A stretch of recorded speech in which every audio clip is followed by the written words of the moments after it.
folks. Good day to you. I'm super stoked about this one. I got my buddy Wayne on. This has been a long time coming. Wayne, how you doing today, man? I'm doing amazing. Thank you for having me on. I've been looking forward to it just as much. I probably meant to be on about 25 episodes ago, but better late than never. Thank you so much for having me. I appreciate it. Absolutely, absolutely. Yeah, everybody, make sure you follow Wayne at Wayne Waldrop W on X. Um, I was gonna wait to the end, but Wayne's got a podcast. He's gonna be spinning up TBD. That's gonna be coming in the future. Details to come on that. So keep a lookout. Make sure you follow him for details on that. Make sure y'all subscribe to the channel. Y'all need to subscribe. You're killing me. Subscribe, comment, share, like, get the word out. We're having great conversations with great people that care about this country, that are knowledgeable about the things that are kind of going on, right in front of our faces. And a lot of us are being basically cast aside on the opinions we have to try to, raise the alarm on these issues. And the first thing I wanted to talk to you about, Wayne, was I know you have a lot of experience when it comes to being censored on X. The free speech but platform, but not freedom of reach, I think is what like Elon was saying. So like, you want to go into that? You want to kind of give us some stories on like some of the stuff you've dealt with censorship and Yeah, 100%. And then don't remind me to ask you because I actually don't know what you've experienced. So I'd love to hear that next. But I've been getting censored on the internet since like the beginning. I mean, like usually on accident. And why this is so concerning to me, I think I'm a good person to talk about this because so many people that have been censored over time are like at least controversial enough where someone somewhere, some group of people somewhere, whether it's a political difference or whatnot, or maybe even just like people in the UK or saying like Americans are a bunch of just like angry people that are just like saying stuff because they can, like is the First Amendment. Do they really care about the First Amendment, or do they just want to be mean? Like we hear stuff like that all the time. Like, are they just trying to be edgy? But I've never done any of that stuff ever. I don't even curse, dude. I don't cuss. I don't curse. I don't insult people. I don't even say like stupid. I mean, I just said it, but I would never call someone stupid. Like I don't insult people. So why would someone like me be censored? And I think that was the most like revealing thing of all to me is that they've always hidden it behind stuff like that, right? Like they'd say like someone's being racist, that's why they're censored. Someone's just saying crazy offensive stuff, that's why they're censored. Someone is calling for other people to be harmed, or maybe even they might look like they're going to harm themselves or something like that. There's always some excuse. I have never been that person. I'm just that person that like gets really poor sleep at night, and I just like fall down rabbit holes and just read stuff from like actual credible sources online. I don't click on the first page of the Google results. I go to like the third one. I check who like the author is. I just make sure it looks legit. So I have been at least here and there shadow banned, suspended, censored, just in general censored on like all platforms since I was probably like a middle schooler here and there, like early Facebook days. Like I've just always been getting in trouble online. And like I was saying earlier, it's none of it has ever been over something like mean or rude or hurtful.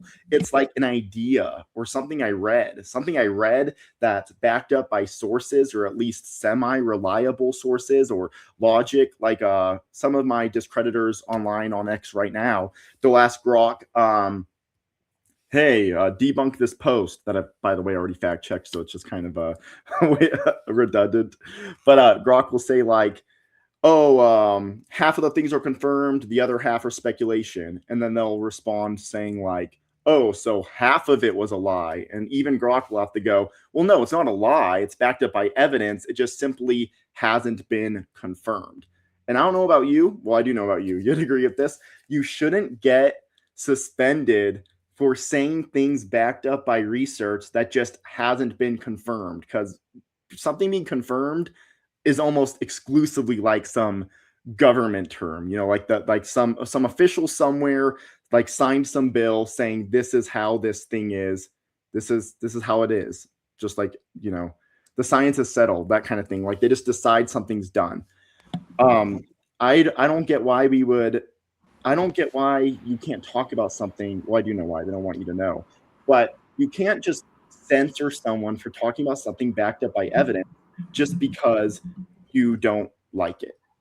So I'm not going to go back to like the earliest examples because a lot of us know how finicky like the internet was and like the like 2012 to like 2020 era. You would get like suspended and you don't even know why. So we'll mainly focus on like more of like the present stuff. Mainly because we all kind of knew like the internet landscape and how it worked back then. We weren't surprised to get suspended. It was like funny half the time. Like if I got like shadow banned on something or suspended from Facebook, or if some like video game chat kicked me out, it was funny. It wasn't like surprising. It's like, oh, you can't really say certain things online. The problem is, and why we have to be more outspoken about it than ever, is we're currently maybe seeing more censorship than ever, at least in one way, during like the age of X being the free speech app and, you know, like woke being dead. What it really means, and I was talking to the great Ian Malcolm about this a couple days ago. While I did just say we're being more censored than ever, that's technically not true, because a lot has been opened up to the point where we can talk about more things than ever. Like they really try to pretend we're not censored. Like they really try. Like they try to let our account still exist. They try to ban us. Like Kanye West, you know, he was really testing the boundaries. They let his account stay up for a very long time. But if you weren't like following him already or had notifications on, they started marking him down as like a porn account. He did end up posting porn for reels later to really stretch the boundaries, but that was happening before that. I didn't know that actually. Yeah, because I was following it because when he returned, I was like up all night, like just kind of trolling in his reply section. But we can probably still find comments from like Elon at the time. Someone was saying like, Elon, ban this guy. And he's like, we're not gonna ban him, but kind of what you said to kick the whole thing off. Freedom of speech, not freedom of reach. We're like, well, let him say it, but you're gonna have to like manually type his name, if even that. If I recall, that's why I actually turned on notifications for him, because I just thought it was like a really fun time when he was like really crashing out last year. He was crashing out, yeah. He was crashing out. He was really testing the boundaries of free speech. But I turned on notifs just for the wild ride, to partake in the wild ride, because it got to the point where you could just search his name, one of the most famous people in the world, and it wasn't coming up. So that goes back to the whole freedom of speech, not freedom of reach thing. They really try to leave our accounts up. I do believe that. I believe they dug themselves into a hole. You know, they fought for free speech. They said Kamala was going to end it, vote for Trump to keep free speech. I bought X for free speech. They dug a hole they can't get out of. They have to at least pretend to like free speech now. The thing is along the way, it seems like political favors are owed that break that rule. So, you know, Elon went all in on Trump, like $300 million or something in donations. He was on the stages and everything. He was really integrated into that whole entire, like, he's almost like a cabinet member. He's just like really, he wanted that NASA director. Yeah. And then we saw that happen. So we saw him get really like in there. Some sort of political favor owing of some sort. There's just some sort of reason why it seems like the one thing we can't talk about is something that would be very detrimental to like the current administration. So what we're seeing right now, like why I even the last like 3 of my suspensions has been exclusively, you know, not edgy content, not curse words, not insults, not threats. The last like 3 suspensions of mine have been revolving around the literal day either a major political event is going on or some sort of bill is being passed. So I got shadow banned, to go back to when I started seeing a lot of, I've always been suspended here and there. I can't keep my mouth shut. I find an interesting fact online, I post it. Someone somewhere doesn't like it. But what really kicked it off for me on my current like political commentary X account, whatever you want to call this, what really kicked it off was last July. Last July was the first big one. I started using my account for like a New Year's resolution in January of 2025, kind of hit the ground running, decided I was going to take it seriously that year. it worked pretty good. I'd say I got my first like several thousand followers just from like January to like April. Once again, I'm in like digital marketing. I've raised other brands and accounts and other like business ventures I was doing. So it wasn't like I was coming in new. I just kind of applied everything else I've known that's worked. So that's the real reason like I kind of hit the ground running. But I hit this huge block. I could send you the I post it all the time, so anyone watching this can look it up. By just using like the right keywords, look up like analytics or whatnot, shadow ban those keywords. But in July, exactly July of 2025, I got hit with my first big like censorship attack, threats, people doing really lame attempts of doxing me.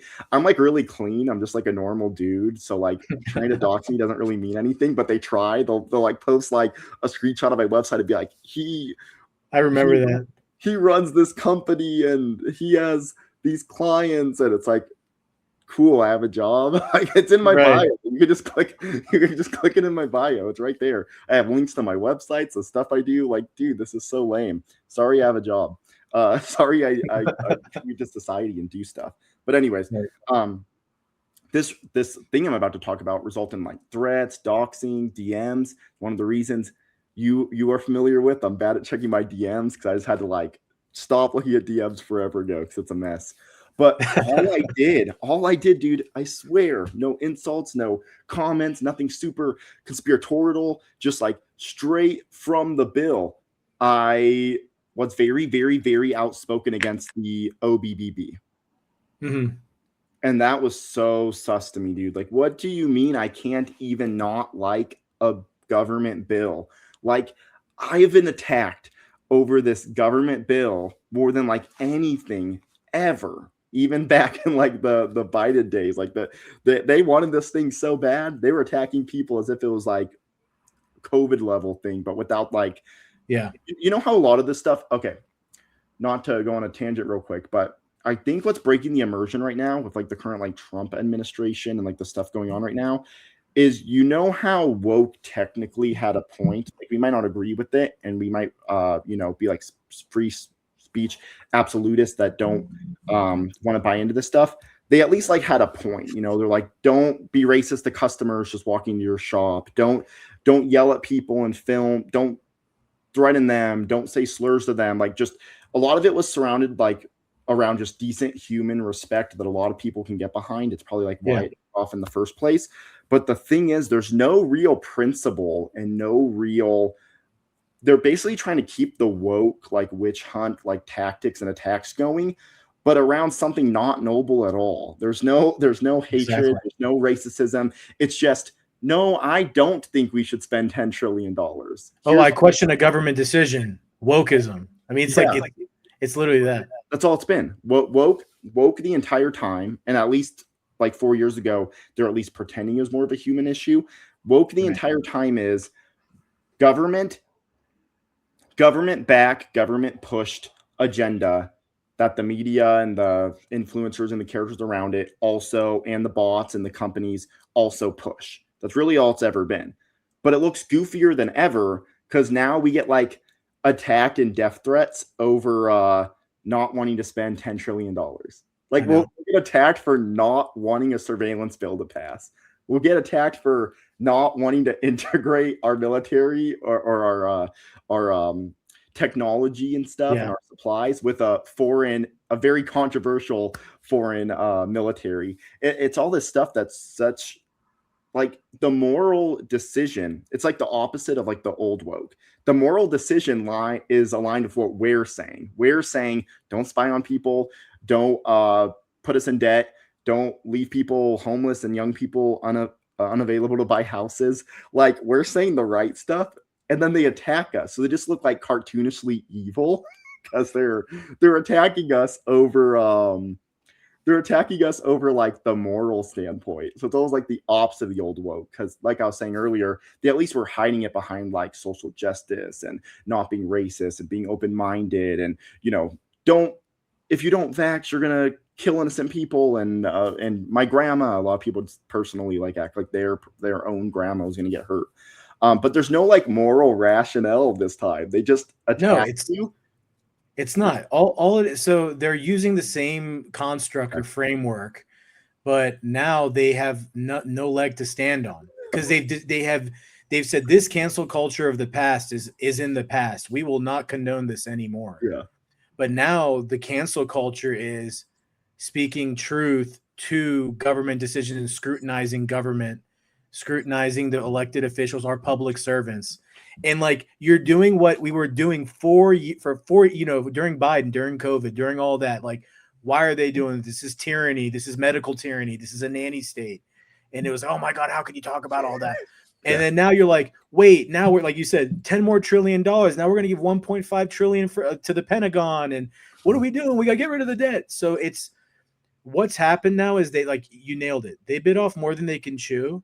And, I will say this is my opinion. This doesn't reflect on Wayne, but my opinion is we're co-opted. Our country's completely co-opted by foreign influence. I'll leave the name out, but I think if you've seen my previous episodes, you know who the hell I'm talking about. No, I'll stand by that one. Thanks for trying to leave me out, but I stand by it 100%. Yeah, I know you do. You man, you're a warrior on that line, dude. You killed me with some of those posts, but I try, man. But it's insane. It's like 5 years ago, everyone was like, Anna Paulina Luna is the truth. She's awesome, and then we all just put aside. She was basically a cocktail waitress. It's a strip club cocktail waitress, right? She was a damn like, a bikini vixen, like all these things that are antithetical to quote unquote conservatism, conservative principles, Christian principles. Don't get me started on the evangelical stuff. We can go there if you want to later, but we live within a hypocrisy now. And like you just said, Elon said freedom of speech, not freedom of reach, but solidified that stance. And when we say censorship, maybe we can rephrase that as suppression versus in the particular X platform, which I would consider censorship, because banning is like a really hard form of censorship, nearly permanent, but it's censorship. These are all things under the umbrella of censorship in a way, because like I was saying, if you can't find Kanye West by literally searching Kanye West when he's one of the most famous people in the world, that's got to be censorship. We can call it whatever we want, but making it that hard to find someone you're intentionally searching for, I would call that censorship. It's just not banishment. That's fair. Yeah. No, that's fair. And so on like my own censorship stuff, so when I became an active, I've said this story 1,000 times probably at this point, but I started becoming an active user last June with Elon's post. And I was like, oh, I've had this account for 3 years. I was going to start the podcast. Life got in the way. And then I was like, you know what? I'm going to get on. The Epstein stuff really pissed me off. I was like, I need to say something. Every day. So anyway, fast forward to like, I'm getting in these like debates. I was like very vitriolic at first when I joined. I was very charged up. You know that very well. Me too. I was like, it's probably how we met. We were just stoked, man. I was just in it, man. And then every time I would someone would reply to me and be like, how do we combat this? What can we do? I would just say, dude, steel yourself. The expression of like, shore up your defenses, put up the, get on the ramparts and like be prepared for an offensive and just steel yourself, like form your defense. I would get 12-hour bans every time I wrote steel yourself. And it would give me violent.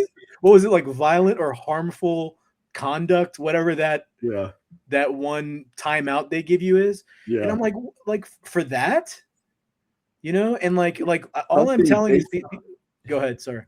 I was just gonna say something that's like based off like our American roots. Like there's just nothing wrong with that. Like you're just saying like be ready and protect yourself and be ready for the worst. Like that's not a threat. And we can talk about this more later. I want you to finish your thought, but just to make sure we segue back into it. The worst part is the censorship's so one-sided because we can't basically say defend yourself, but they can say, I want to see, I don't know if I can say this on here. I'm just that Randy Fine can say stuff about wanting to see rivers of blood and nothing. Crickets. Nothing. Yeah, it seems like there's a curated, way of how they determine who can say what they want based on, the affiliations they have with a particular little nation. Yeah, for sure. Oftentimes, which is absolutely mind-blowing to me, man. Yeah. I mean, I never expected us to be where we are today. Like, so I mean, I voted for Trump in 16. Mhm. I voted for him because I didn't see a choice. I fell into the paradigm game. I did. Mhm. Lifelong registered Republican, but I'm a Ron Paul libertarian at heart. Since I saw That's that man, what's he up, like man. Me too. 2008. I was just like, dude, I love this man. Like, I loved him like a grandfather. Like, you saw him talk and like the wisdom, and you felt it. Like there was an aura, and there still is Yeah. with Ron Paul. And Oh, I dude, believed in I that. would still vote for him. Like, I don't I'm like gonna write him he's in. still sharp as a tack, dude. He still does his podcast. I mean, I would I trust know. 92-year-old Ron Paul before any of these guys. And I'd pray he'd make it to finish a term to 98. But even if he didn't, I would know that he at least got his flowers in the meantime. But continue. Yeah. No, yeah. And so like I've noticed that when it comes to X is different now. Like I was in a part of Twitter. I don't know anything about Blue Sky, but X is kind of like a relatively it's an echo chamber. You got center left to the far reaches of the right that are pretty much, from my experience, the demographics that you have there. And what I've noticed is since probably March, April of last year, that is when like the defensive nature of the current administration started to come up, right? It was like, okay, like we're gonna go do all this stuff, and then you're finding out they're like sending ICE agents to elementary schools and like interrogating kids to tell them where their parents are. And then people are like, wait a second, like I voted for this. I mean, like I don't, I'm for no like illegals here. I mean, I also believe that like you can't just uproot entire people that have been here for like 15 years and just say get out of here. And so like people started asking questions, right? And then the whole Epstein thing started coming up around March. It's like, okay, wait, this was a promise that was made, maybe not necessarily by Trump directly. Let's be fair, right? Like he wasn't the one. It was Kash Patel, Bongino. They're like, we're gonna go in, we're gonna do all this crap, and you have this one post you do like every other day. It's like it's July 27th. And I'm doing that because he does it every day. I also used to do the Leo one, that Leo guy who like just like every day posts about how much he loves Trump. I used to do that one. That one's even more. That one was so shame. That one's just so like cuckery and gross. I couldn't even keep that joke going because it's so pathetic. But Dan Bongino, I have to do that every day because Dan Bongino does it every day. And like I'm not gonna let someone like grift and get rich off of saying you're in a dismantle of the deep state and then just like pretend you never said that and just completely show for the government like never before. But yeah, not to go on a tangent, but yeah, I will at least most days continue to do that Dan Bongino post. One, because he does. Why are we letting him do the daily engagement trap and show for the government? Why don't we counter react that? Like he blocked me instantly, dude. Dude, I got blocked too. He blocked me there, and then I went on his first Rumble stream when he brought his show back, and I was like, Dan, why did you do this? Why did you do that? And then the mods banned me from his Dude, I can't believe you'd even subject yourself to such torture. I can't believe you even went to one of his streams. No, man, because you got to hold these people to account. It's disgusting. I can't bring myself to go to a stream though, man. X is like the town square, and it's like bumping into him. It's like accidentally bumping into this traitor. But I'm not going on his home turf. I can't bring myself to go on his. It didn't even matter, Wayne. They like literally just are like boop, and it's like you have been disabled from responding in this chat. I'm like, dude, here like I asked a question, and they caught the question within 20 seconds. I was unable to dude, type I there. find it so funny that people. Well, we need to make sure we go back to the last topic and not just talk about Dan Bongino. But just real quick, I find it so funny the people who will say to you like, leave him alone. He's not even in the government anymore. Dude, every single one of his guests is a current like establishment piece or cabinet member. He is absolutely, they made a conscious decision where like the FBI job's like not even real. Like he's just like some guy who sits in an office and like doesn't do anything because he like purposely is not supposed to be solving like Epstein or election fraud or COVID stuff.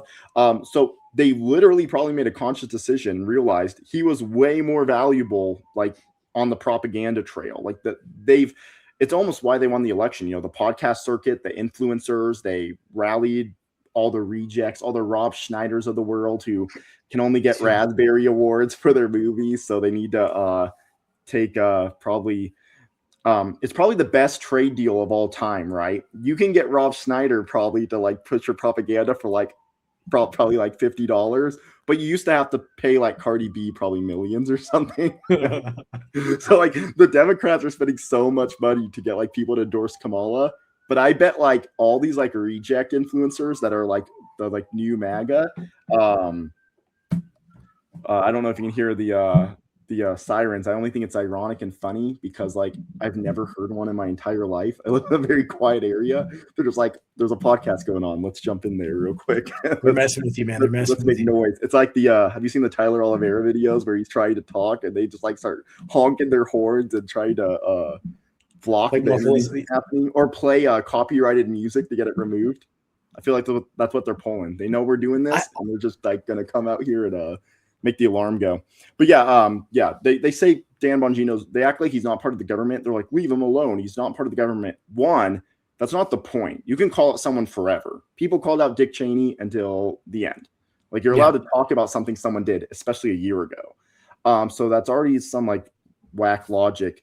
But to act like he's not clearly still completely loyal to them is crazy. They act like it's the opposite. They act like he left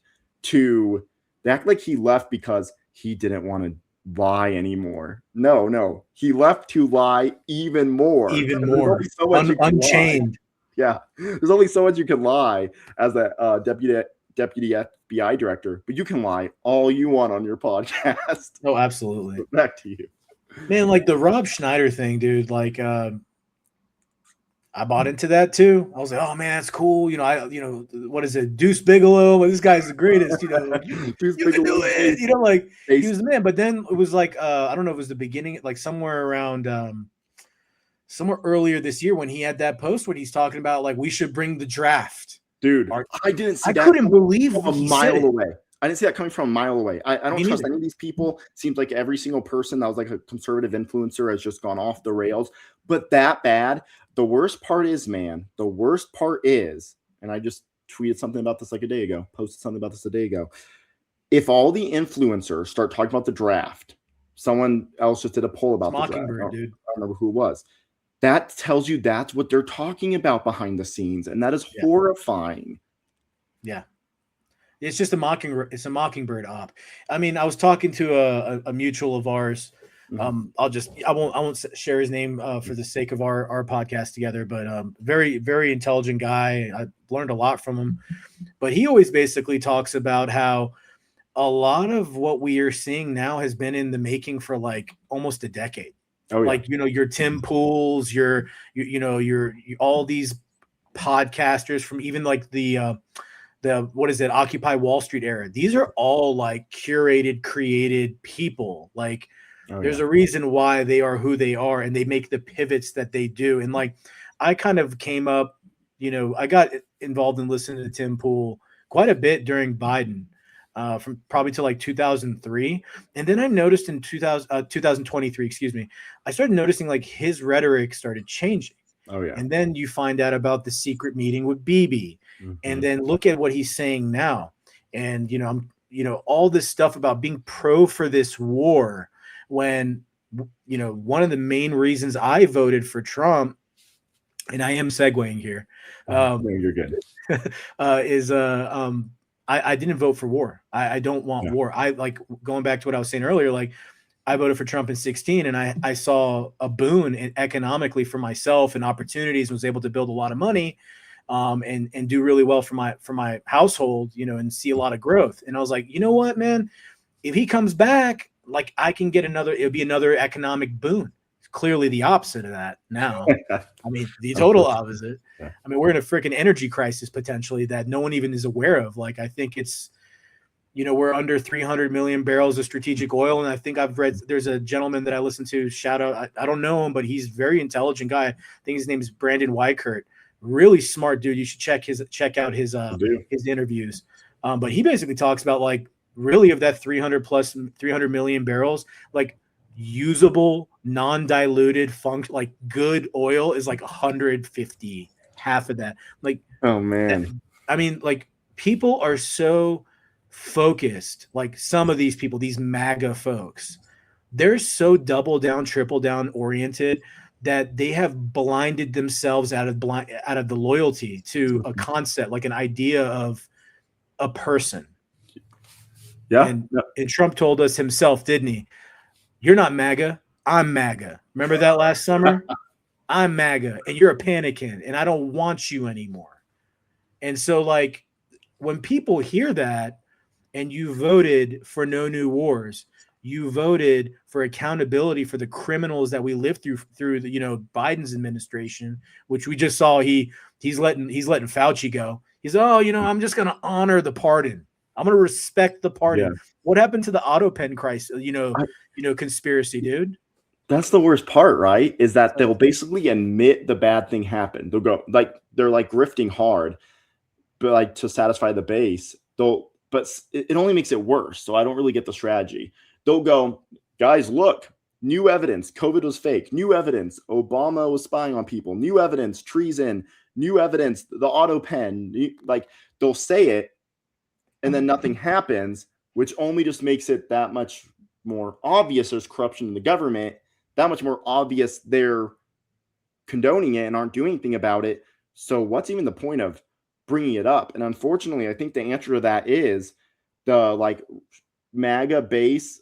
I say that because I really mean like the people who are still MAGA, which I don't think is most of them, but the remaining MAGA base, the neocons, they will literally kind of like what you just touched on. They will take words over substance and facts. Like they will just let them say, like we see the influencers post it, like they'll go, oh my gosh, Trump just said Fauci is a criminal. Let's go. And it's like, that doesn't mean anything. It was a word. And he said, I'm going to respect the pardon. Like, they literally get hyped over words, dude. And I think it's why so many boomers fell into this particularly, is that they just waited like 65 years of their life to hear a single politician say a politician is corrupt, where they're just like completely okay with just cheering for words.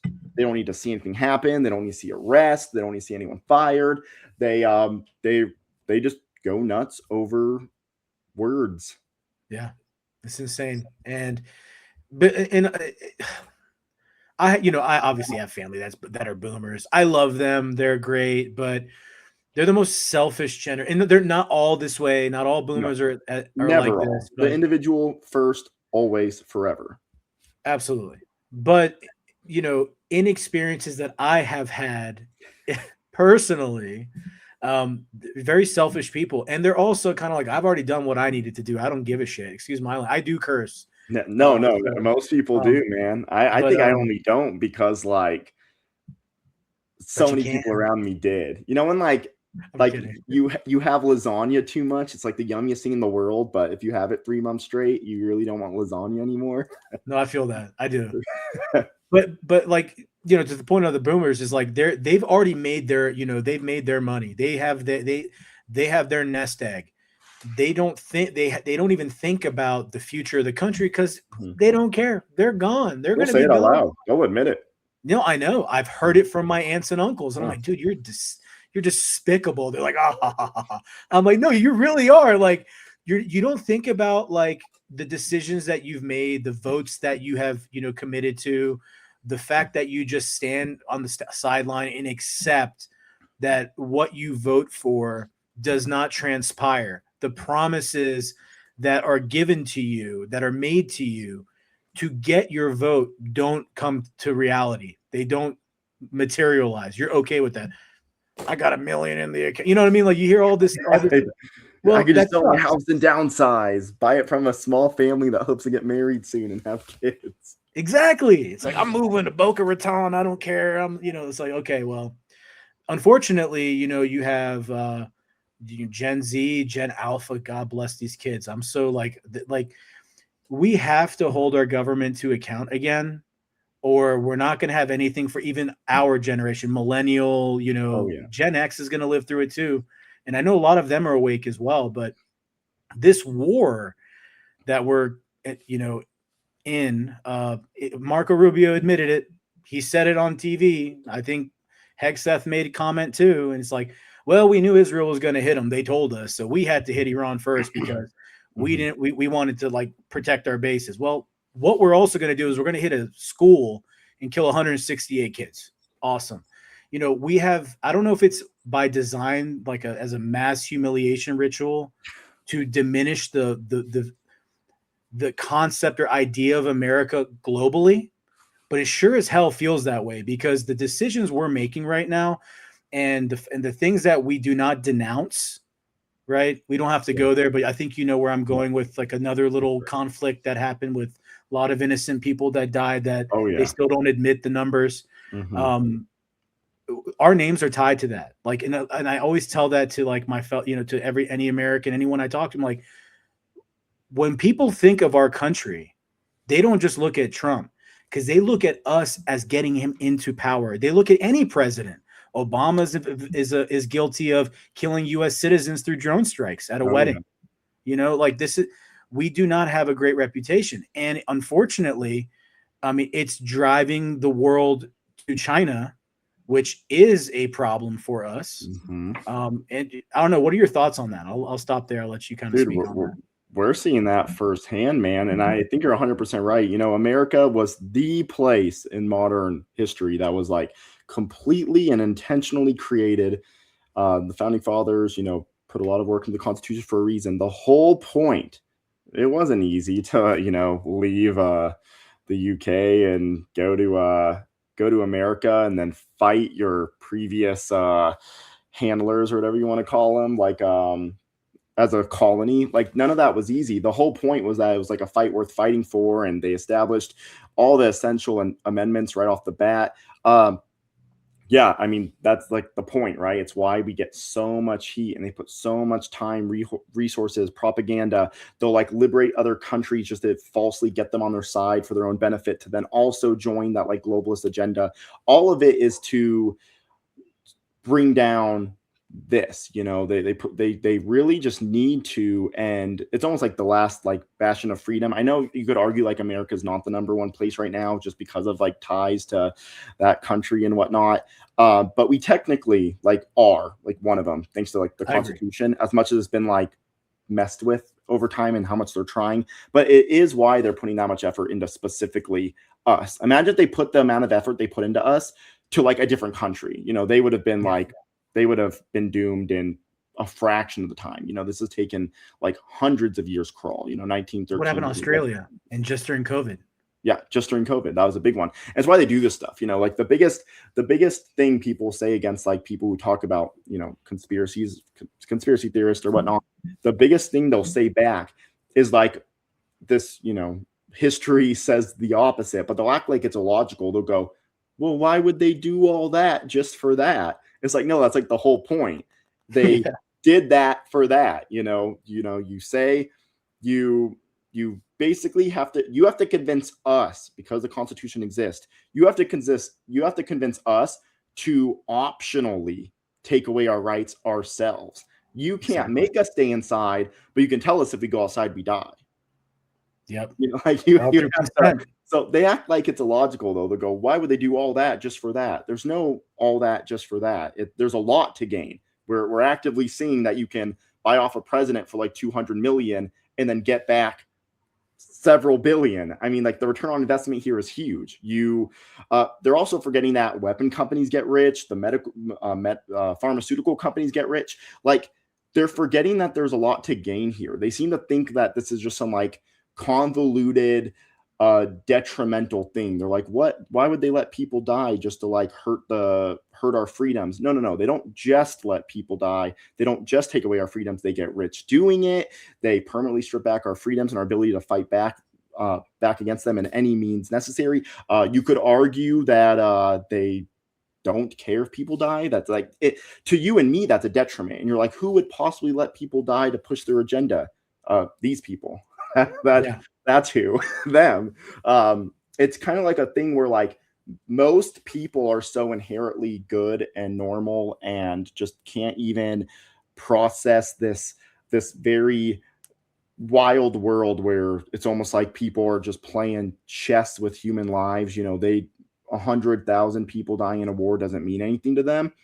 I mean, we're, like you said, with the Rob Steiner thing, we're watching celebrities post like the most evil stuff ever on social media with no self-awareness at all. Like they just, it's like their sentence doesn't form a visual in their head. Because if you told me the draft, I think of a bunch of poor 18-year-olds, some I probably know come to my mind, that don't want to do this, say they voted for Trump, thought they were purposely voting for him to avoid wars and avoid something like this. I think of those people getting hurt or dying, and it's not a sentence on social media to me. To me, this person just basically tweeted, "I'm okay with 100,000 people dying because the military-industrial complex or a foreign nation wants it to happen." And we shouldn't be trading lives like that. And it's like, if you want to do it so bad, you've probably seen my post. I post every single time.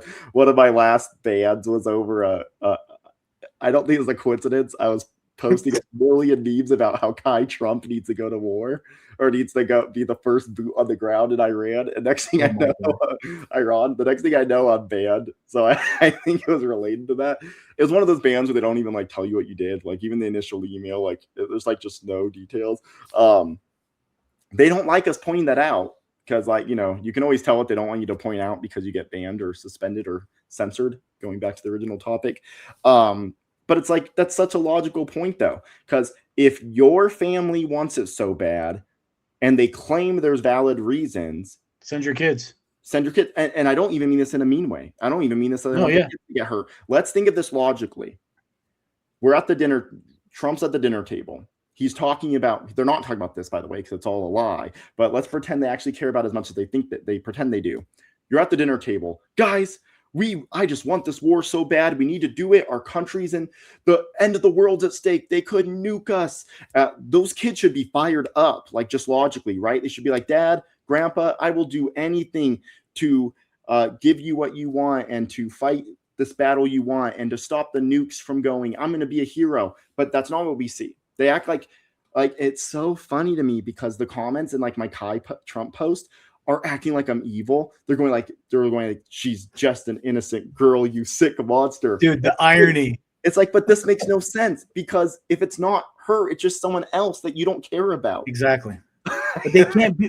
I don't understand that disconnect, Wayne. Like I don't understand this. It freaks me out a little bit. It freaks me out too because this should be very like not. It should be straight line, like it applies to all, but like the notion of celebrity, the notion of idolatry. I'm not trying to make it religious at all. I'm just literally idolatry. It's like you put Trump on a pedestal, you put Michael Jordan on a pedestal. So like Michael Jordan's kids can never go to war. Like they're not ever eligible for the draft because they're Michael Jordan's kids. And like you're a loser from a trailer park. I mean, like that's kind of like how they think. But then the guy in the trailer park is like, hot damn, man, whatever Trump wants me to do, I'm gonna do. And it's like, but he's gonna throw you for pawn sacrifice. Like, wake the F up. Like, we don't need to be fighting this damn war, and we need to be out of the damn Middle East anyway, man. Like, let them figure out their own crap, man. That's like 3,000 years of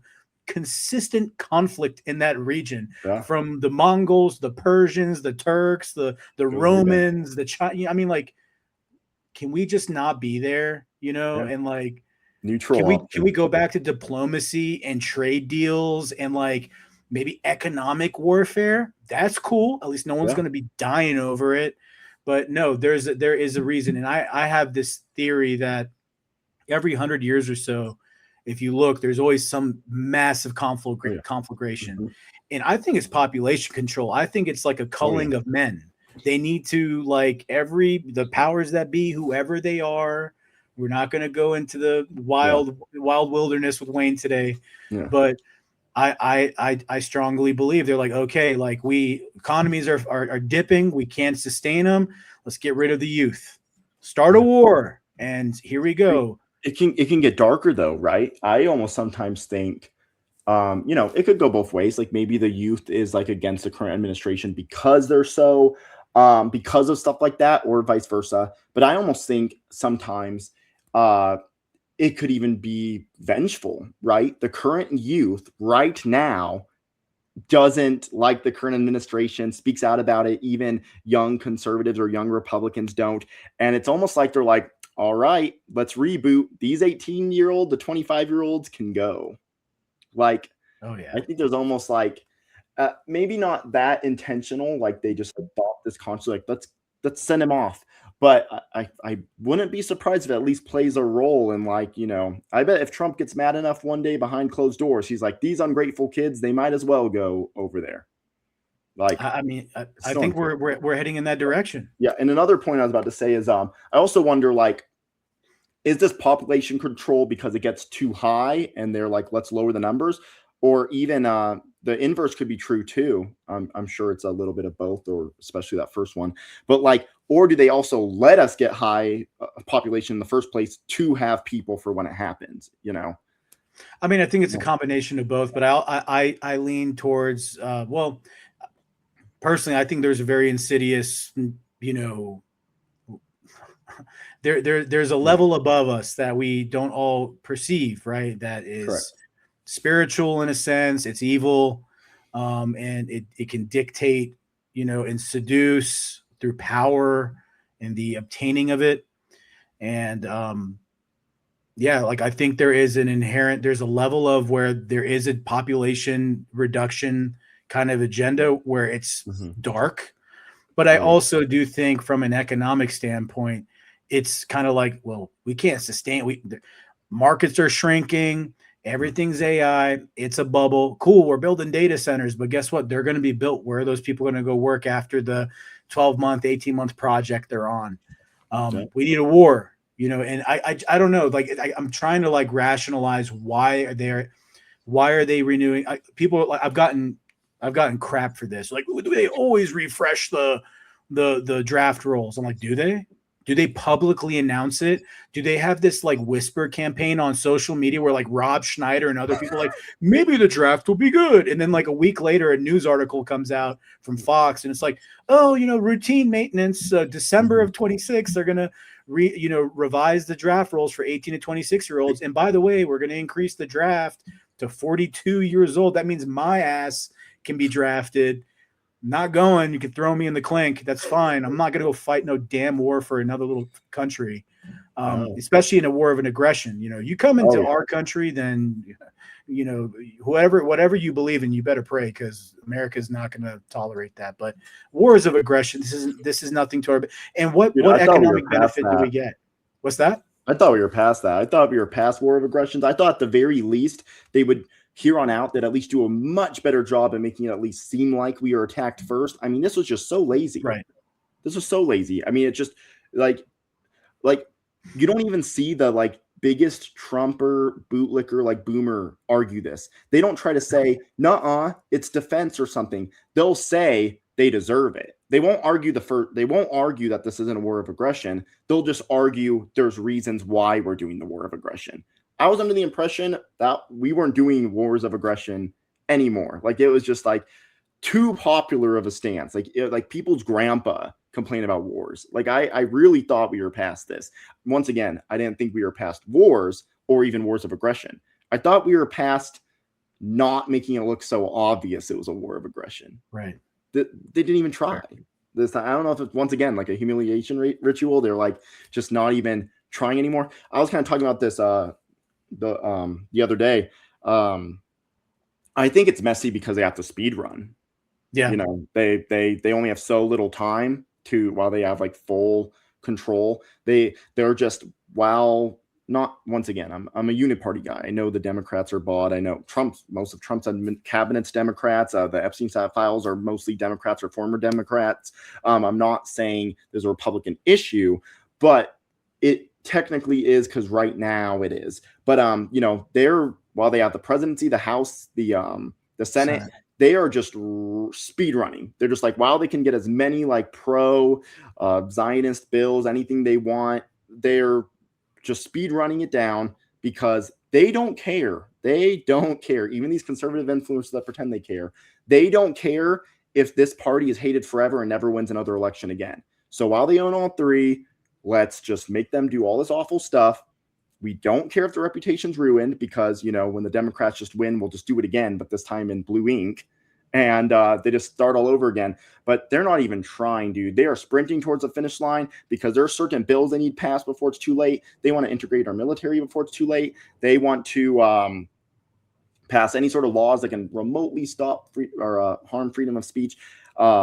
They want to get as much money as possible, weapons as possible. They're just sprinting to the finish line, and it is obvious they do not even care about they care a little bit because they're like paying these influencers to push propaganda, but they don't even seem to care about winning the propaganda war anymore. They don't care that we know. They don't care what we call out. They don't care how sloppy it is. They don't care how messy the war looks. They don't care if they contradict themselves every 3 minutes.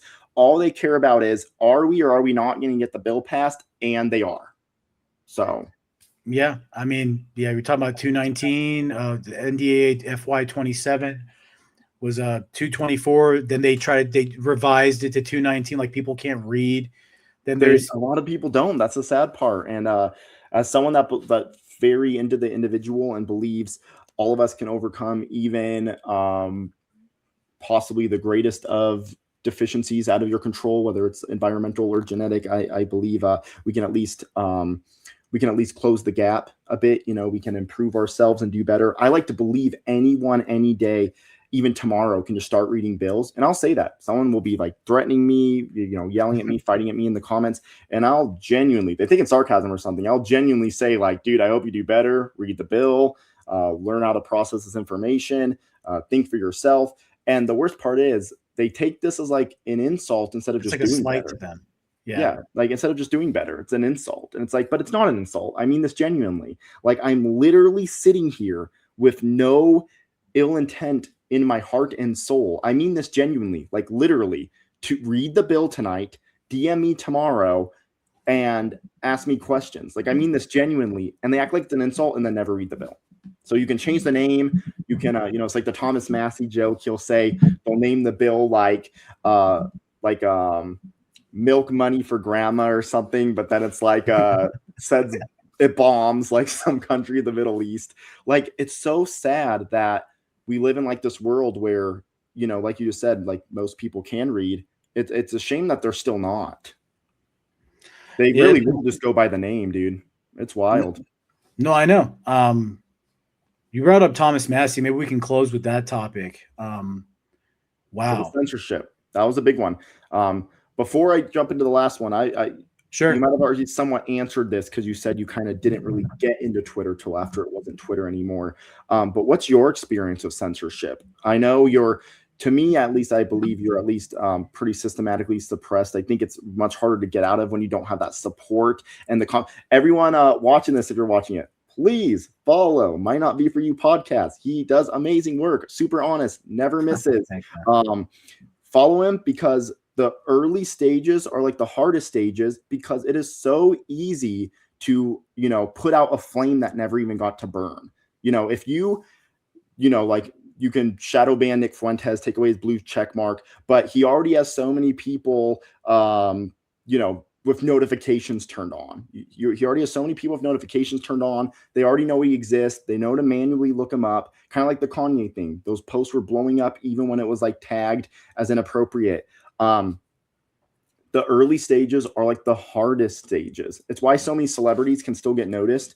They'll get like canceled and lose like sponsorships, but they'll still get noticed. Like you can probably think of a bunch of examples right now of like people, like celebrities that end up like speaking out about stuff, but it's because they already existed. People already knew they existed. It is really easy to suppress someone to the point of never really getting that support that it takes to get pushed in the algorithm in any sense or shared even manually, because censorship isn't like some absolute definitive thing. It is an effort and it is a process.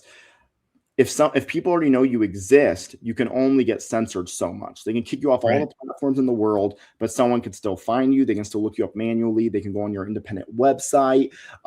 Someone else can post about you, like say, look how even when they're like using the media to attack like Michael Jackson, sure, I bet Michael Jackson wasn't able to get his honest words out as easily, but you sure saw him everywhere. You sure saw everyone else post about him. But yeah, we can go back to the Thomas Massey thing, but I just wanted to make sure we emphasize how important it is. So if you're watching this, you probably already you're probably already into this type of content. Throw some follows, turn on notifications for the show. That's a big one. I think I was just saying this the other day as like my tip for fighting censorship. If you really care about fighting censorship, you gotta play your part. You gotta it's essential. But back to the Thomas Massey thing.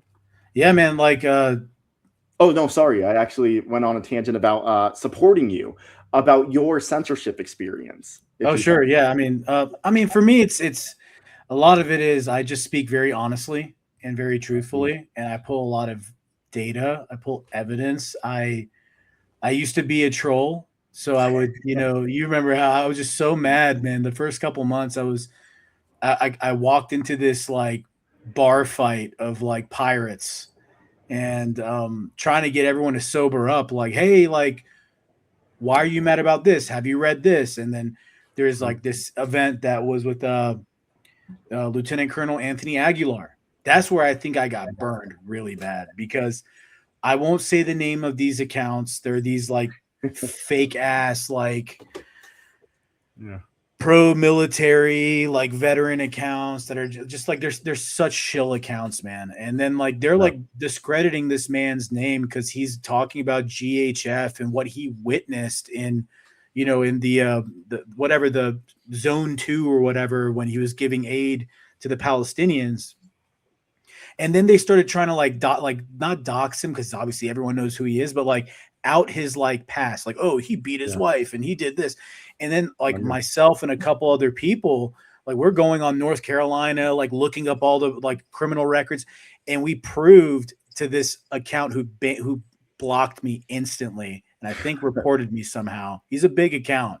Yeah. Like I had like 200 followers at the time, by the way, but I pulled the documentation, I brought the PDFs. I was like, here are the receipts, fool. Like, you're so full of crap. Yeah. You're trying to diminish a man that's telling the truth about slaughtering of people. That's like, you claim you're a Christian, but then you advocate for the slaughter of innocents. Like, you're a scumbag. Yeah. I'm sorry for my. I channeled that. I love the passion. I'm the same way. I could rant about it for hours. You're such a nice guy. I can't help it. I get so mad. Maybe it's the Middle Eastern in me, but we need people to. I think there's parts to play on both sides. We need people to be loud and mad. We need people that are gonna, take do the very difficult task of backing up a little bit and being a little bit less mad. But we all have a way of communicating and a part to play here.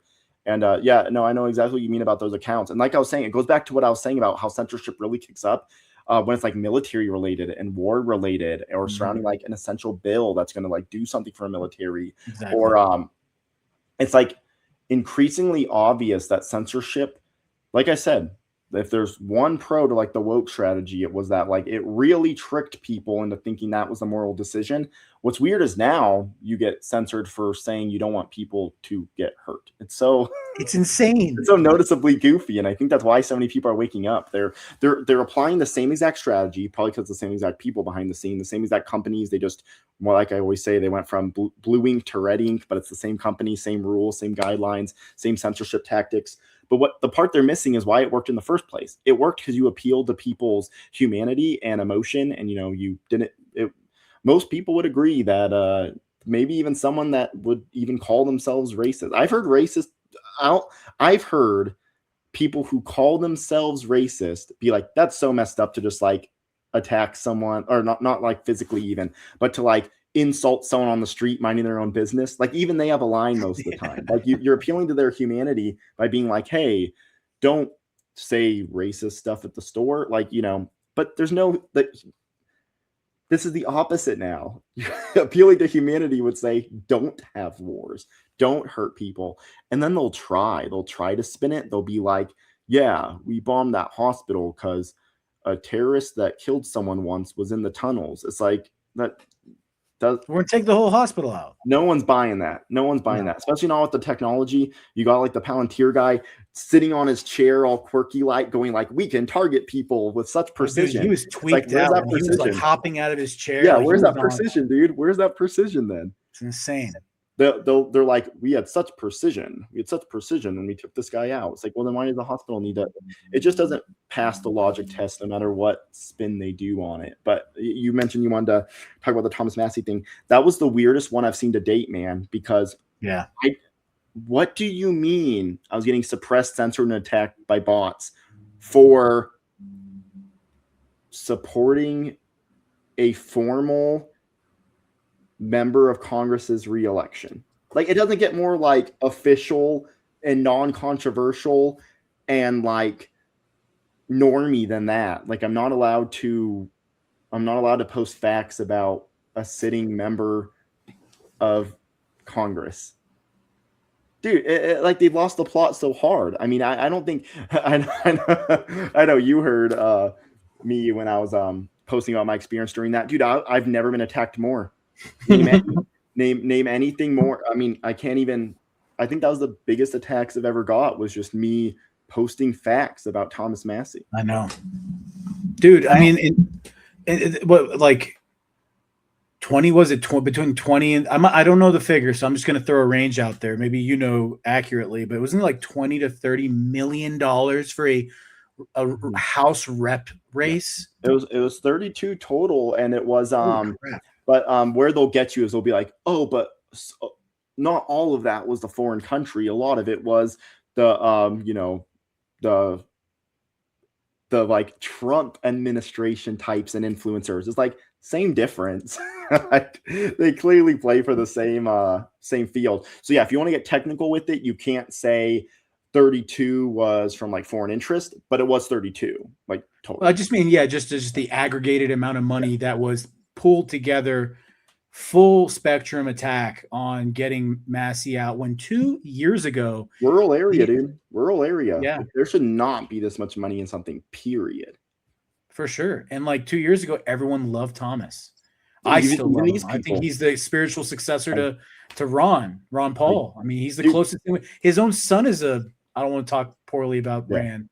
I'm not a fan. I try not to, because I like him, but I told him in our own replies, you are not spared from the memes. Do something we don't like, you're getting memed on. Like, there's got to be accountability, whether we like you or not. But yeah, I also try to be nice to him, so we don't need to go there. But yeah, I think Thomas Massie's the spiritual successor. I mean, there's almost you could. I mean, I don't like comparing people because everyone's an individual with their own pros and cons. But I mean, he's potentially. Ron Paul walked so Thomas Massie could run. You know, he's the acceleration of which. Once again, no, Ron Paul, this doesn't happen. There's not the independents that are awake and ready for this. But, Thomas Massie is able to hit this with like an energy that Ron Paul wasn't quite able to come back from after 2012, at least. Big grassroots campaign. We all know that energy. But once it was snuffed out, it was mostly snuffed out, aside from the diehards. But Thomas Massie is really allowed to run with this because he has, once again, different approaches, different types of people. He is just so much more. And I don't mean this in an insult way, because he's a very nice man from everything I've seen, but he's just a lot more like loud and aggressive than Ron Paul. Yeah. He's who we need right now. We need someone. They call him Sassy Massie for a reason. I mean, he is just like a social media monster. I mean, the wit is just crazy. It's so entertaining. I would respect it even if I didn't like him or trust him. Like, if I thought he was like a technocrat, like a controlled opposition piece or something, I would not be able to help but still respect his posts so much, because they're just so good. I want to ask you a question. Yes. Do you think we can vote our way out of this? I think like, no, but yeah, okay. So it's a really complicated answer for me. No, in the current way we're voting. Yes, in the we actually get off our couches, get outside. I've always proposed this idea where we basically become our own fact checkers. We all, hundreds of thousands of people, big like rallies or whatever, copies of like confirmed, we're voting for this. We like need to be our own fact checkers. We need to like be positioned outside of these buildings. We need to be there physically. We need to be able to be accounted for with an uncheatable way. We basically need to fight back against, I think it's technically possible for us to get out there and make it not unriggable. They'll definitely get away with a lot of sketchy stuff, but less riggable, which then comes back to, well, technically that's a no then, because is that like just voting? Absolutely not. Just voting, they're never going to pretend our person won. It's kind of like a trick question. Yeah. So they're never going to let our person win. They're never going to count our ballots correctly sitting at some deserted government building that closed at 8 p.m. or whatever. They're never going to do that. But if we make this like half a peaceful revolution and also back it up with our official votes, that we also like fact check with unofficial votes and our actual literal bodies being there to show, no, 400,000 people showed up for Thomas Massie. Like, he clearly won. Like, where's all the other people? Like, and then let's say they still cheat. Let's say they still cheat. This is the leeway I'm going to give them. If they still cheat after that, total moral decision for something more to happen. I mean, they're just literally proving that we have to do something. So I think acting too soon would just get a lot of good people in trouble, good people we need to not be, thrown in jail, silenced, censored, attacked, tricked, someone attacked by like your average daily person that's falling for propaganda. I mean, we're already just seeing stuff like this happen to Thomas Massie. Yeah. So we need to not act too quick, because kind of going back to the fire thing, but like the opposite angle with it. If we start the fire too early, they can put it out. 100%. Now, if we do our absolute very best, you can almost say this happened like with the Massie thing, but people still didn't really get out there. We saw some influencers show up. We saw a lot of money raised, like most I've ever seen for like a grassroots campaign for something so small, not presidential. I thought there would have been more outrage to him losing. It was kind of just words on social media. I mean, there should just... I think it was just the defeatist mentality. It's like people are just worn out, and like they feel hopeless, but they shouldn't. I agree with you. I agree. Honestly, so I think it'll take more than voting, but we shouldn't, get our flame extinguished too early by doing something drastic early. Like, we need to at least know, we all need to at least know we tried our very best. And I don't mean vote harder, bros. I mean, like I said, back it up, be there in person, stay there for days, put money, time, effort on the line, go door to door and try to show the facts to these people who watch too much Fox News. We need to be standing there. Like, we need to line up and show, when they try to say Thomas Massie got 30,000 votes, other guy got 50,000, we need to be standing there with 100,000 of us, and the other guy has like, 200 paid people or something. We need to make it obvious. If they still lie and try to cheat when we've made it obvious, that's a whole other question. But I do genuinely believe we all have not done our part enough to do anything. I know we're trying. I could do more. You could do more. Let's hope we all do more. But I mean, we have the vast majority of people try even less. People will make fun of us for posting online, but it's like, dude, you're not even doing that part. I mean, the education game is a big part of this. We need to educate people. We need to raise awareness. But, I'll get in arguments with even good friends on here. People will say like, well, what are you doing? Let's go hit City Hall right now. It's like, dude, we're just not ready for that. We need to that should be the final, we shouldn't go there. We need to show that thousands and thousands of our friends are showing up. By the way, when I say that, I didn't mean anything violent. I know you don't. I mean, show up and just exist, even like just show we're real. Show your physical body, be present, like show that you're involved, that you matter, that I'm watching you, like we're here, we're all together, we're unified. Dude, I hope we do this for Jeremy Todd, man. Shout out to him, libertarian candidate and KY4, who's trying to avenge Thomas Massie, beat Ed Gowron, or at least make him lose. If we want the best thing we could all do is actually doing something. I mean, I'm seriously considering, like, I'm like, do I need to take a trip to Kentucky this fall? Like, we need to do more. Like, we all need to do more. Like, if we want to show the establishment that it wasn't cool kicking out our guy, I still think he only lost despite, okay, like I said, I don't think this is like fair voting. But I still think he technically only lost because it was a Republican primary. Because, dude, I'm in California. Like, all my friends are Democrats. They like Thomas Massie. He would have got independent, Democrat, not usual non-voters.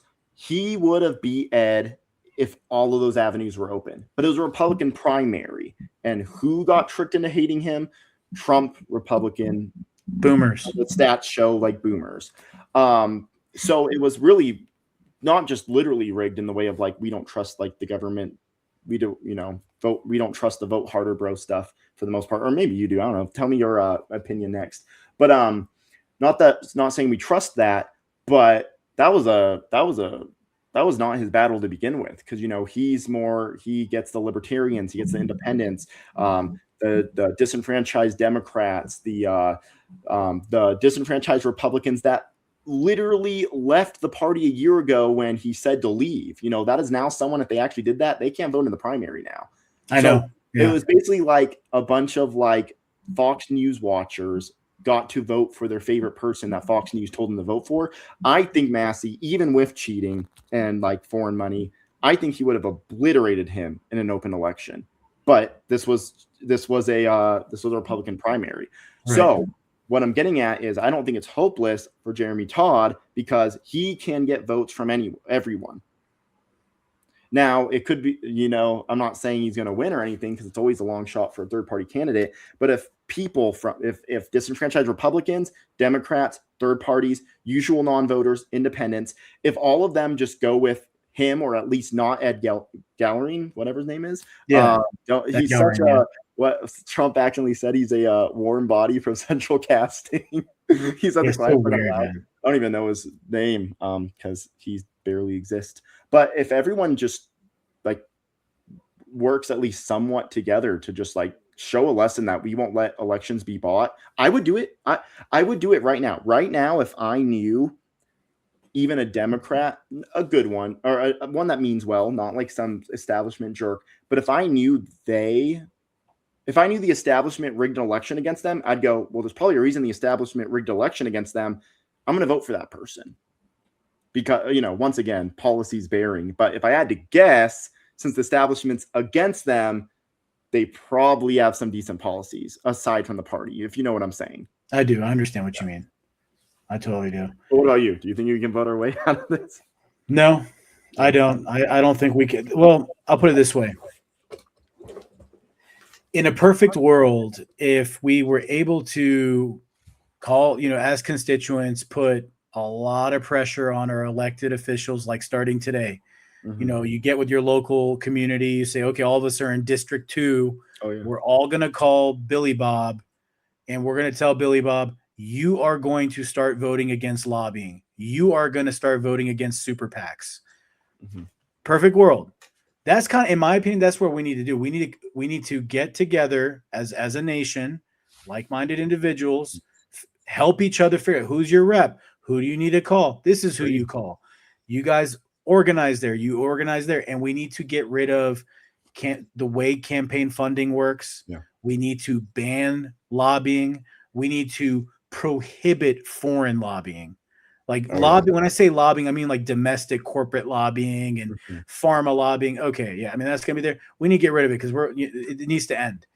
Foreign lobbying needs to be gone forever. It doesn't need to exist in this country. And I say that for Israel. I say that for Iran, who has NIAC. A lot of people say, oh, AIPAC.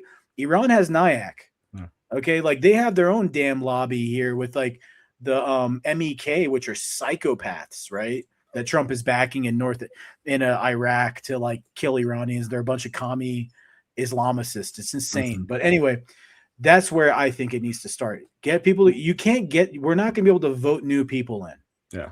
But what we can do is put so much pressure on the people that we do have in, and gives people the guile to say, I can influence my public servant. Because at the end of the day, they have all that money behind them. But if everyone says you didn't do what I said, that what we told you to do, servant, then everyone's servant. You signed up for this public servant, like literally, dude. I mean, it's insane. Like people have lost what words mean and what the definitions of these things are in our country and in the world in general. But anyway, I'm not trying to be too long-winded. But yeah, good. I think I am too. I think it kind of starts with that. Like it's not even like on the election level, like not like, hey, it's a new election, like what you're talking about. I think it's like you right have who you have is who you have. I'm shout out to Gen X girl. I mean, I love her account. You know, like I remember when she when the 219, she's just like blasting that 212 number. Call your senator. Call your senator. Like that's what it takes. Is everyone you put that pressure on them, their staffers are gonna shit the bed. They're gonna freak out. They're gonna be like, oh my God, like if you do not respond to this, like, because these are vain, narcissistic people. Okay. So like F with their narcissism.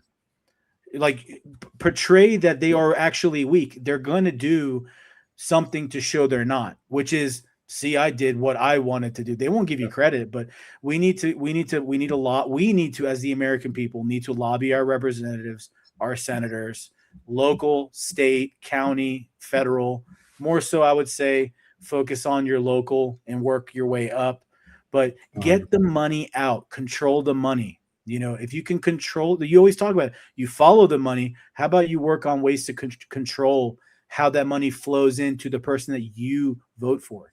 Can we do it? I don't know, 2% chance that it can happen. But you ask me for a solution, I think that's where it is. And I get blasted on. They're like, you're an idealist. That's never going to happen. Sure. I mean, we got to at least try. I mean, you can't say you didn't try, or now you're just being exactly what they were going to call you. You know, now you're just being the violent, angry person they want you to be. And now they can throw you in jail and silence you and sue you. It's like, you have to at least try. You have to at least try to do that ideal thing. And I'm not surprised to see you have a pretty similar opinion on us. You know, no, voting won't get our way out of it, but there's stuff we can do. So that's pretty cool to see. The one other thing is, you know, I don't think you're saying just call, by the way. That's just one step. But yeah, we got to do even more than that, you know, like totally. Public shaming to the max, man. I mean, these people need to know that their entire town and city is understandably upset with them. And not and beyond just public shaming to the people who are wronging us. We need to, as a people, literally, I mean, this will probably never be illegal. It's how the system works. But we can decide right now, you are getting 0 votes. You are out of the race if you accept money from blank, blank, blank, and blank.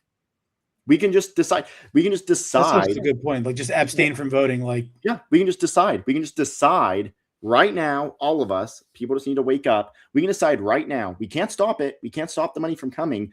But, you know, you take money from people who aren't your constituents, you're out. Good point. Yeah. 0. I mean, this would change so fast if we made that a hard line. You know, no even talking your way out of it. No going, but it's a good company. No, it's a good hospital. You know, if we just say take any money from people that don't live here, you're out. And then you could argue. I mean, the worst part is they always figure out ways out of this, right? I was reading. I don't know how true this is, but I was hearing that they had people buying houses in Massey's district just to vote against him. That's a conspiracy theory I've heard. I don't know how true that is. Dude, but I know from when I used to live in Atlanta, John Ossoff, he came in from DC's a DC plant. He lived in his girlfriend's like apartment or whatever to get the address out of it, like near Emory University. And you know, this is when Stacey Abrams was coming up, right? And then he got into state Congress, and look at him now. Look at John Ossoff now. So, I'm not surprised by that. If it's real. But so what I'm saying is that even though we're offering new solutions, I can already see how they would try to counter-react to that. So then we have to figure out, well, how do we counter-react that? We need to start being 10 steps ahead of them, how they are 10 steps ahead of us. We need to start thinking, okay, if you take foreign money or big business money, we're not going to vote for you. They're going to think, okay, well, we'll pretend to be constituents. Okay, well, we're going to, do our due diligences, and we're going to have thousands of people running around and we're going to verify these addresses. We're going to see who lives here. Because there's only so many addresses, right? Like that's what I kind of mean by earlier by like making it too big to rig, but unironically, not the Trump version, unironically, they can only pretend to live here and buy up houses and pretend to move here and like vote against Thomas Massey or Jeremy Todd. They can only do that so much. Like they can't just go randomly, we have 200,000 votes out of nowhere from people that don't exist. You can get plenty, you can probably get thousands, but we have to make it too big to rig also. True. How we do that? Information game, keep raising awareness. All these people who use our platform to share the hard facts and wake people up day by day. They're doing amazing work. We all just need to keep at it. And we do need to start. I do think it's a valid criticism, not like the influencers and commentators get, that they're not doing enough. I think it's a valid criticism. I just think it's a criticism that should be solved. It's not like we should hate these people for not doing enough, but those people should consider, doing more. And we're just going to need some people to lead the way and do it first. I think nobody wants to be the first person. That's scary. No one wants to be the first person to get like no one wants to be the first person to drive down to Kentucky and like get in the heart of like a $32 million election. Some people did it though. I wish I knew them by name. I could credit some of them.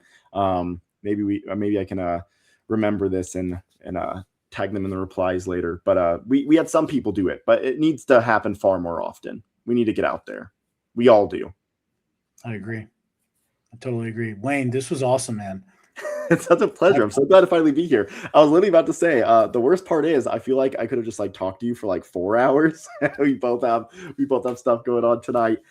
So I'll meet you in the middle and say, well, we can't make this 4 hours. We need to do like a couple more real soon and make up for that 4 hours. Sounds good, man. And we're doing one on your TBD podcast. Am I right? Yeah.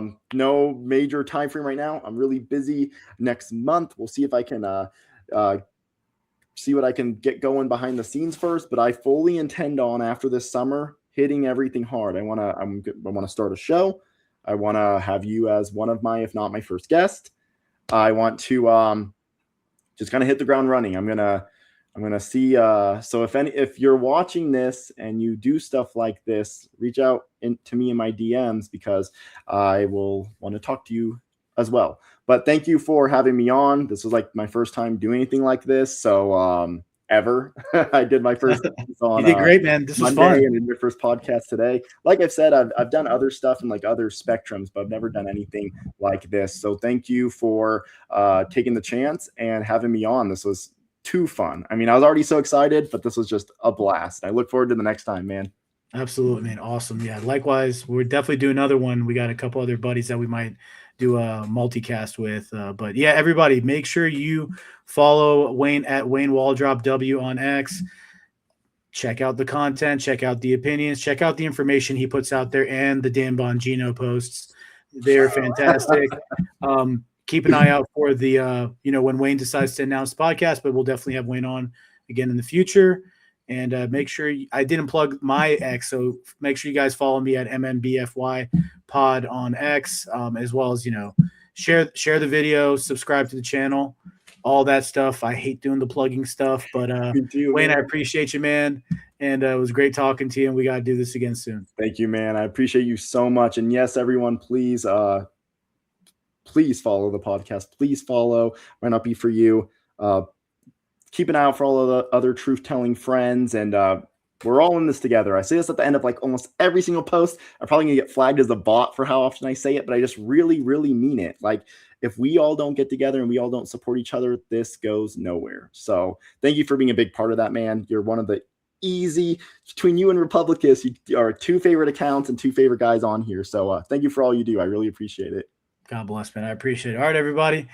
Talk to you all soon. Catch you on the next one. Wayne, I'll see you, bud. God bless, man. You have a good one. Thank you. You too. Thanks.